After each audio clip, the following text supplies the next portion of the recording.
بہرحال اب میں مستقبل کی طرف آتا ہوں. اس کو میں دو حصوں میں تقسیم کروں گا، ایک مستقبل بعید، ایک مستقبل قریب. مستقبل بعید جو زیادہ بعید نہیں ہے میرے نزدیک، وہ بہت زیادہ دور نہیں ہے. وہ کیا ہے؟ قرآن مجید کے صغرا کبرا سے بھی ثابت ہوتا ہے. پوری وضاحت کے ساتھ قرآن میں یہ نہیں ہے، لیکن صغرا کبرا قرآن میں موجود ہے، جس کا لازمی نتیجہ ہے جو میں ابھی آپ کے سامنے رکھوں گا. اور احادیث نبویہ سے بڑی وضاحت کے ساتھ ثابت ہے کہ قیامت سے قبل پوری دنیا میں، پورے گلوب پر دین حق اسی طرح غالب آئے گا جیسے کہ حضور کی جد و جہد کے نتیجے میں جزیرہ نما عرب میں غالب آیا تھا. قرآن میں صغرا کبرا کیا ہے؟ 3 دفعہ کہا کہ ہم نے بھیجا ہے محمد کو صلی اللہ علیہ وسلم دین کو غالب کرنے کے لیے. وہ آیت میں نے بار بار کوٹ کی ہے. 5 دفعہ کہا ہے کہ ہم نے بھیجا ہے محمد کو پورے عالم انسانیت کے لیے. سب سے اہم آیت ہے سورہ سبا کی نمبر 28 آیت، وَمَا أَرْسَلْنَاكَ إِلَّا كَافَّةً لِلنَّاسِ بَشِيرًا وَنَذِيرًا. اے محمد ہم نے آپ کو نہیں بھیجا مگر پوری نوع انسانی کے لیے بشیر اور نذیر بنا کر. اب اس صغرا کبرا کو جوڑیے، جب تک پوری دنیا پر دین حق اسی طرح غالب نہ ہو جیسے کہ حضور نے عرب میں کر دیا تھا. حضور کا مقصد بعثت ہنوز شرمندہ تکمیل ہے، اور یہ ممکن نہیں ہے کہ دنیا ختم ہو جائے اور حضور کا مقصد بعثت جو ہے پورا نہ ہو. احادیث کے اندر وہ حدیث جو میں 2 دفعہ آپ کے سامنے لا چکا ہوں، پہلا دور نبوت، دوسرا خلافت علی منہاج النبوہ، تیسرا ملکن عاضن، چوتھا فرمایا ثم تکون ملکن جبریا، پھر ملوکیت ہوگی مجبوری والی، غلامی والی. اب میں نہیں کہہ سکتا کہ اس وقت صحابہ نے اس کا کیا مطلب سمجھا ہوگا. یہ 2 ملوکیتیں علیحدہ علیحدہ حضور نے گنوا دی. آج ہم سمجھ سکتے ہیں کہ پہلی ملوکیت وہ تھی جس میں سلاطین اور ملوک مسلمان تو تھے، کلمہ گو تو تھے، پھر ہم ملکہ وکٹوریہ کے غلام ہو گئے. یہ ملکن جبریت، یہ پورے عالم اسلام کو جو رونق ڈالا تھا کولونیل پاورز آف یورپ نے، یہ اس کی طرف اشارہ ہے. یہ فرمایا یہ دور بھی رہے گا جب تک اللہ چاہے گا، پھر اللہ اسے بھی اٹھا لے گا. And the good news is ثم تکون خلافت علی منہاج النبوہ، پھر دوبارہ دنیا میں خلافت علی منہاج النبوہ کا نظام قائم ہوگا. یہ ہے وہ دور جو آنے والا ہے، مستقبل میں آئے گا، لازماً آئے گا. 2 پتنگیں ہیں اڑ رہی ہیں، ان کا پیچ پڑنے والا ہے بہت زبردست. ایک ہے نیو ورلڈ آرڈر جو حقیقت میں جیو ورلڈ آرڈر ہے، ایک ہے جسٹ ورلڈ آرڈر آف اسلام. مقابلہ انہی میں ہونا ہے، اور نتیجے میں بالآخر اسلامی خلافت گلوبل کی طرف تو دنیا جا ہی رہی ہے. گلوبلائزیشن، یہ ملکوں کے درمیان لکیریں تو تقریباً بے ایمانی ہو جائیں گی. ملٹی نیشنلز کی حکومت ہوگی اصل میں، تو باقی حکومتیں جو ہے تو انتظامی قسم کے وہ ایک ریجنز ہوں گے. جیسے کہ پہلی جنگ عظیم سے پہلے پوری امت مسلمہ ایک وحدت تھی. ہاں حکومت یہاں مغلوں کی ہے، وہاں صفویوں کی ہے، لیکن کہیں کسی پاسپورٹ کی ضرورت نہیں، کہیں کسی ویزا کی ضرورت نہیں. کوئی مغرب سے چل کر آتا ہے ابن بطوطہ اور پہنچ جاتا ہے ہندوستان تک، اور یہاں آ کر وزیر بن جاتا ہے. He is not the son of the soil. امت کی وحدت برقرار تھی. یہ امت کی وحدت ختم ہوئی ہے فرسٹ ورلڈ وار کے بعد. المصر للمصریین، الشام للشامیین، العراق للعراقیین، یہ نعرے لگے ہیں امت کی وحدت کو پارا پارا کرنے کے لیے مغرب کے زیر اثر. یہ سب سے بڑی سازش تھی امت کی وحدت کو ختم کرنے کے لیے. بہرحال ایک تو یہ جس کے بارے میں حضور نے خبر دی کہ دوبارہ آئے گا خلافت علی منہاج النبوہ کا نظام، اور 2 حدیثیں آپ کو سنا دینا چاہتا ہوں جس میں حضور نے خبر دی ہے کہ اب جب یہ آئے گا تو گلوبل ہوگا. ایک حدیث ہے حضور صلی اللہ علیہ وسلم کے ایک غلام جنہیں آپ نے آزاد کر دیا تھا، حضرت ثوبان رضی اللہ تعالیٰ، ان کی روایت ہے عن ثوبان رضی اللہ تعالیٰ عنہ قال قال رسول اللہ صلی اللہ علیہ وسلم ان اللہ زوالی الارض، اللہ نے میرے لیے پوری زمین کو لپیٹ دیا یا سکیڑ دیا، پوری زمین۔ فرائے تو مشارقہا و مغاربہا، میں نے سارے مشرق دیکھ لیے، سارے مغرب دیکھ لیے۔ وَإِنَّ أُمَّتِي سَيَبْلُغُ مُلْكُهَا مَا زُوِيَ لِي مِنْهَا، اور میری امت کی حکومت ان تمام علاقوں پر قائم ہو کر رہے گی جو مجھے زمین کو سکیڑ کر یا لپیٹ کر دکھا دیے گئے۔ اور یہ روایت کسی دوسرے تیسرے درجے کی حدیث کے ذخیروں میں سے نہیں ہے، مسلم شریف کی روایت، درجہ اول کی کتب۔ اور دوسری حدیث وہ مسند احمد ابن حنبل کی ہے، مقداد الاسود عن المقداد الاسود رضی اللہ عنہ قال قال رسول اللہ صلی اللہ علیہ وسلم لا يبقى على ظهر الارض بيت وبر ولا مدر الا ادخله اللہ کلمۃ الاسلام، اس روئے زمین پر نہ کوئی گھر رہے گا اینٹ گارے کا بنا ہوا، اور نہ کوئی خیمہ ہوگا جو کھالوں کا بنا ہوا، جس میں اللہ اسلام کے کلمے کو داخل نہ کر۔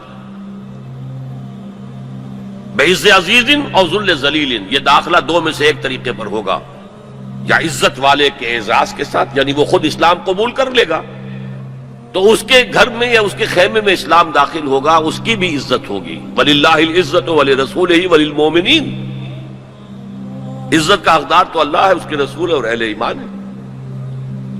اور ذل ذلیل، یا کسی کمزور کی پستی کی وجہ سے، اگر اسلام قبول نہیں کریں گے تو یؤتوا الجزیۃ عن ید وہم صاغرون، چھوٹے ہو کر رہنا پڑے گا، جزیہ دینا ہوگا۔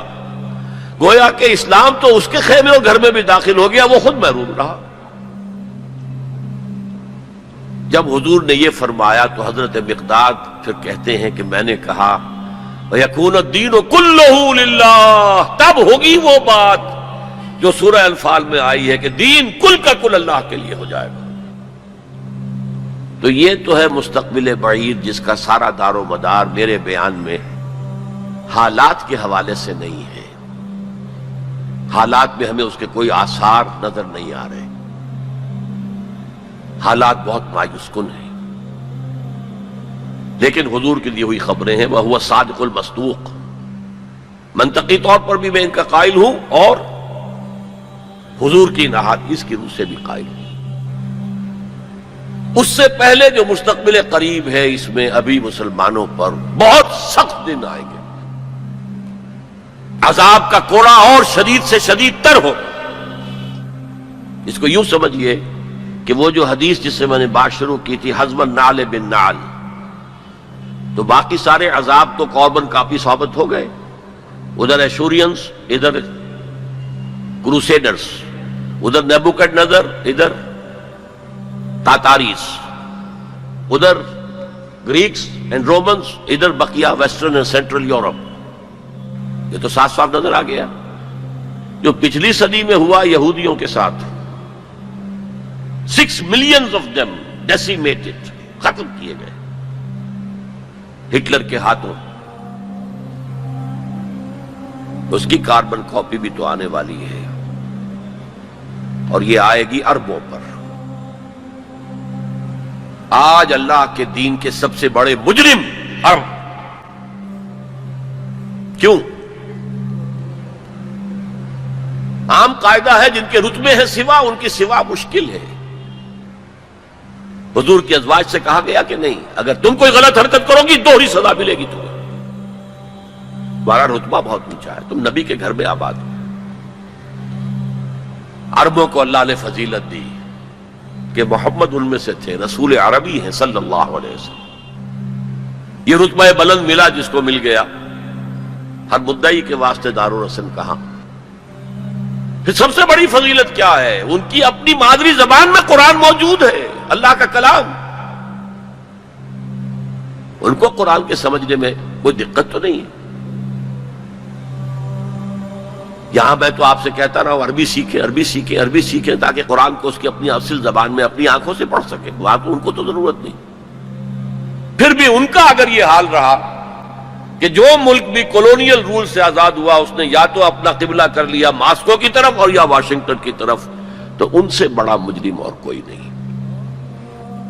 ایک حدیث میں آیا ہے ویل للعرب من شر اقترب، بہت ہلاکت اور بربادی ہوگی۔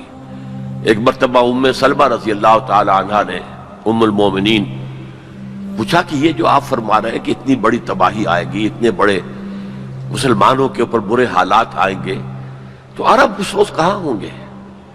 فرمایا العرب یومئذ قلیل، بہت کم رہ جائیں گے، بہت بڑی تباہی آنے والی۔ اور اس کا نقطہ آغاز کیا ہوگا؟ ویسے تو ہے جو کچھ ہو رہا ہے فلسطین میں، اسے وہ 30 کروڑ عرب بھی دیکھ رہے ہیں اور باقی 100 کروڑ مسلمان باقی بھی دیکھ رہے ہیں۔ ٹک ٹک دیدم دم نکشیدم، وہ آئی سی جو ہے وہ بھی زیادہ آئی سی بن کر رہ گئی اور کچھ نہیں۔ کوئی کسی طرف سے احتجاج تک نہیں ہے۔ امریکہ شیرون کو مین آف دی پیس کا خطاب دے رہا ہے، صابرہ اور شتیلہ کا قاتل، درندہ، اور جو کچھ کر رہا ہے فلسطینیوں پر وہ آج ہم اپنی آنکھوں سے دیکھ رہے ہیں ٹیلی ویژن کے اوپر، کس طرح بلڈوزرز آتے ہیں ان کے گھروں پر گھر گراتے چلے جاتے ہیں، کس طریقے سے F-16 اوپر دندن آ رہے ہیں، ہیلی کاپٹر دندن آ رہے ہیں، اور ان کے پاس کیا ہے سوائے اپنی جان پیش کرنے کے؟ سوسائیڈ جو ہے اٹیک، اس کے سوا کیا ہے؟ یا پہلے وہ صرف پتھر مارتے تھے، اینٹیں روڑے، اللہ اللہ خاصل۔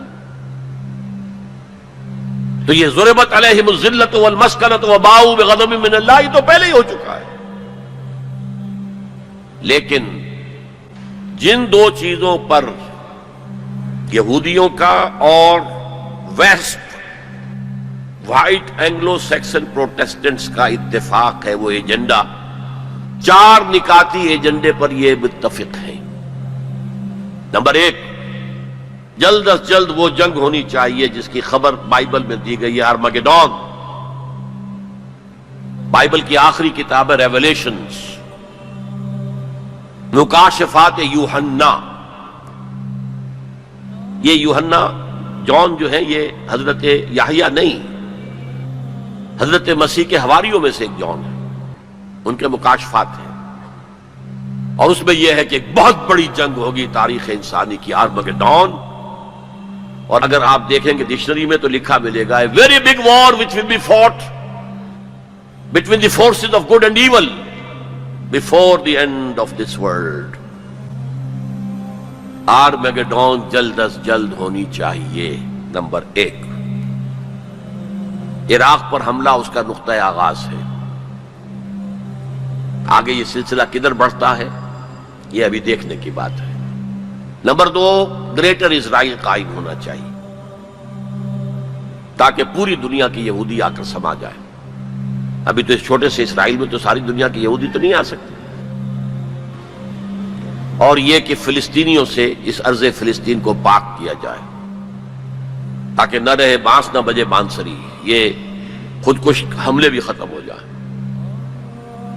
یا انہیں سمندر میں پھینکو یا انہیں جارڈن کی طرف دھکیل دو، چلے جاؤ ادھر۔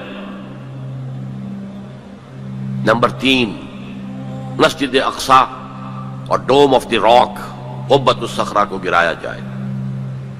نمبر 4، ٹیمپل تعمیر کیا جائے، 3rd ٹیمپل، جس کی پوری تیاری کر چکے ہیں، جس کے پورے نقشے بن چکے ہیں، جس کے لیے اس کی جو بھی انٹرنل ڈیکوریشن ہوگی اس کے لیے سب کچھ تیار ہو چکا ہے۔ اور یہ انتفاضہ جو ریسنٹ شروع ہوا ہے یہ شیرون کے دورے کی وجہ سے کہ وہ مسجد اقصی میں داخل ہوا اور وہ دیکھ رہا تھا جگہیں کہاں سے ہمیں فاؤنڈیشن بنانی ہے اور کیا کرنا ہے۔ 4 باتیں گنوائی میں نے، 5ویں بات ایک اور بھی ہے کہ جب 3rd ٹیمپل تعمیر ہو جائے تو تھرون آف ڈیوڈ لا کر وہاں پر رکھ دیا جائے۔ یہ مجھے پتا نہیں تھا، یہ تھرون آف ڈیوڈ ابھی حضرت داؤد کا تخت جو ہے کہیں محفوظ ہے۔ یہ پروٹیسٹنٹس کا ایک رسالہ نکلتا ہے دی ٹرمپٹ، فلاڈلفیا سے، امریکہ کے شہر فلاڈلفیا سے، دی فلاڈلفیا ٹرمپٹ۔ اس میں پتا چلا یہ ایک پتھر تھا جس پر بٹھا کر حضرت داؤد کی تاج پوشی کی گئی تھی، اسی پر حضرت سلیمان کی تاج پوشی ہوئی، اسی پر بعد میں ان کے اور جو بھی تھے حکمران ان کی تاج پوشی ہوتی رہی۔ وہ پتھر ٹائٹس نے جب گرایا ہے یروشلم کے اس سیکنڈ ٹیمپل کو تو وہ اپنے ساتھ لے گیا، وہ روم پہنچ گیا، روم سے آئرلینڈ پہنچ گیا، کیتھولک ملک ہے بہت بڑا، وہاں سے اسکاٹ لینڈ آیا، وہاں سے انگلینڈ میں آ گیا اور اسے رکھ دیا گیا جو ان کی پارلیمنٹ کے ساتھ جو گرجا ہے۔ اور 14ویں صدی عیسوی میں اس کو ایک کرسی میں بلڈ کر دیا گیا سیٹ کی حیثیت سے، اب وہ تھرون ہے، اسی کرسی پر بٹھا کر انگریز جو بھی بادشاہ ہوئے اور جو ملکائیں ہوئی ان کی کورونیشن ہوئی ہے، وہ وہاں سے لا کر اب یہاں رکھا جائے گا۔ البتہ اس کے بعد ان کے ایجنڈے مختلف ہو جاتے ہیں۔ یہودی سمجھتے ہیں ہمارا مسیح آئے گا، وہ اس تخت پر بیٹھ کر دنیا پر حکومت کرے گا۔ اس کے لیے بھی سمجھ لیجئے ان کے مسیحا سے مراد کیا ہے۔ ان کے ہاں چلی آ رہی تھی پیشین گوئیاں کہ ایک مسیحا آئے گا جو تمہارے دلدر دور کرے گا، تمہیں عظمت تک پہنچائے گا۔ وہ حضرت مسیح آ گئے، انہوں نے مانا ہی نہیں، تو وہ پیشین گوئی جو ہے ابھی موجود ہے۔ دی پوزیشن از ویکنٹ، ابھی تک وہ مسیحا نہیں آیا، they are waiting for their مسیحا، اس لیے کہ مسیح کو تو مانا نہیں۔ اور عیسائیوں کا خیال ہے حضرت مسیح کا جو سیکنڈ نزول ہوگا، سیکنڈ کمنگ، تو وہ اس تخت پر بیٹھ کر حکومت کریں گے پوری دنیا پر۔ یہ ایجنڈا ہے۔ کوئی سبب معلوم ہو سکا ہے آج تک کہ عراق پر کیوں حملہ کیا گیا؟ اور کمال ہے کہ اس قوم نے پھر اسی شخص کو منتخب کر لیا۔ 9/11 کس نے کیا اس کی کوئی کبھی تحقیق ہوئی ہی نہیں، روک دیا گیا۔ جب شروع میں تحقیق شروع ہوئی تھی تو پہلے تو بیان آیا تھا بش کا کہ یہ لیک کیوں ہو رہی ہیں چیزیں اس سے، اور پھر سسٹم روک دیا گیا۔ یہ سارا جو معاملہ ہے، history is going towards that direction. لیکن بہرحال اس میں جو مسجد اقصی کی شہادت کے بعد اور قبۃ الصخرہ کے گرانے کے بعد جو خون کھولے گا عرب نوجوانوں کا، اس کا آپ اندازہ نہیں کر سکتے۔ عرب کے اندر جوش تو اب بھی ہے، نوجوانوں میں بہت ہے۔ وہ ایک ایسی بات ہوگی کہ جس پر خون جوش کھائے گا، اور اس سے پہلے تو یہ حکمران کہ جو ویسٹ کے گماشتے ہیں یہ انہیں قتل کریں گے، بھونیں گے، اور پھر یہ کہ کرسچنز اور جیوز، اور انہیں جیوز میں سے اینٹی کرائسٹ بھی کھڑا ہو جائے گا، دجال۔ یہ مقابلے ہونے ہیں، لیکن میں اب تفصیل میں نہیں جانا چاہتا۔ لیکن ان کے ذریعے سے عالم عرب پر تو بہت بڑا، بہت سخت عذاب آئے گا۔ باقی عالم اسلام دوسرے درجے میں ہے، مجرم ہم سمجھتے ہیں کہ نمبر 2 پر ہم مسلمانان پاکستان ہیں، جنہوں نے اس ہندوستان کی تقسیم اسلام کے نام پر کروائی، اور 57 برس گزر گئے ہیں کہ اس اسلام کا کوئی نام و نشان وہاں نہیں ہے۔ وہی اسلام ہے جو ہر جگہ ہے، یہاں بھی ہے، مسجدوں میں آپ بھی جا رہے ہیں، ہم بھی جا رہے ہیں۔ لیکن وہ اسلامی نظام جو کہا گیا تھا کہ اسلام کے اصول حریت و اخوت و مساوات کا ایک نمونہ دنیا کو دکھانا چاہتے ہیں، وہ کہاں ہے؟ لیکن یہ کہ جہاں تک عرب پر اس عذاب خداوندی کا تعلق ہے، اس کا تو مجھے یقین ہے ہوگا، اور ہولوکاسٹ سے کم 10 گنا ہوگا، خاکم بدہن۔ جیسے نیبوکڈنیزر کے ہاتھوں جتنے مرے تھے، اس سے 100 گنا جو ہے وہ تاتاریوں کے ہاتھوں مرے۔ لیکن یہ کہ باقی امت جو ہے، شاید اللہ تعالی ہمیں ہدایت دے دے، شاید اللہ تعالی قوم یونس کی طرح ہمیں توبہ، اجتماعی توبہ کی توفیق دے دے۔ اللہ کی رحمت سے ہم اس اعتبار سے مایوس نہیں ہیں، اپنی جو بھی ہماری بساط ہے کوشش کر رہے ہیں کہ وہاں پر اسلامی نظام آ سکے جس کے لیے وہ ملک بنایا گیا تھا۔ بہرحال یہ ہے میرا تجزیہ مستقبل کے بارے میں۔ دین کی بات پھیلانا صدقہ جاریہ ہے، ثواب کی نیت سے ویڈیو کو شیئر ضرور کیجیے۔ جزاک اللہ۔